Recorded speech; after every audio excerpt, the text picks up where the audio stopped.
ఇక్కడ వింతగా కనిపిస్తున్న ఈ పిల్లిని రాజు బంధించి తెచ్చాడు. రాజు చేతిలో ఉన్న ఈ చైను మాంత్రిక శక్తిని కలిగి ఉంది.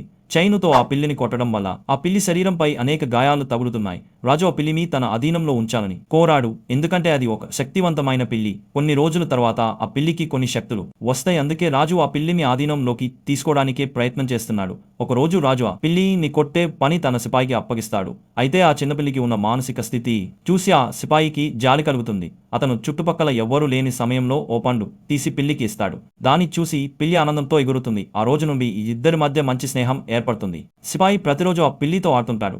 ఒకరోజు సిపాయి పిల్లిని విడుదల చేయాలని నిర్ణయించుకుంటాడు. అతను బయటికి వెళ్లే గేటు తెరిచి ఇక్కడి నుండి వెంటనే పారిపో అని చెప్తాడు. కానీ పిల్లి చాలా భయంతో ఉంటుంది. ఎందుకంటే రాజు ఎంతో క్రూరుడు అని తెలుసు. తన వల్ల సిపాయి స్నేహితుడు శిక్షకు గురవుతాడని భయపడుతుంది. ఈ ఆలోచనతో పిల్లికి కన్నీళ్లు వస్తాయి. అప్పటికి రాజుకు ఈ ఇద్దరి రహస్యం తెలిసిపోతుంది. అతను సిపాయిని తీవ్రంగా కొడతాడు. ఆపై అతన్ని చంపబోతున్న సమయంలో చిన్న పిల్లి ఎప్పటికి వచ్చి రాజు చేతిలో ఉన్న చైనును నోటితో పట్టుకుంటుంది. ఆ క్షణంలో ఆ పిల్లి సడన్ గా ఒక పెద్ద భయానకమైన పిల్లిగా మారుతుంది. ఆ క్రూర రాజును ఒక్కసారిగా ఎత్తి నేలపై కొడుతూ తర్వాత విసిరేస్తుంది. చివరగా ఆ పిల్లి తన సిపాయి స్నేహితుడి ప్రాణాన్ని రక్షిస్తుంది. సిపాయి తన కోసం చేసిన సాయం పిల్లి ఎప్పటికీ మరిచిపోలేదు. ఇలాంటి ఇంట్రెస్టింగ్ వీడియోస్ మీకు ఇష్టం అయితే ఇప్పుడే లైక్ చేయండి.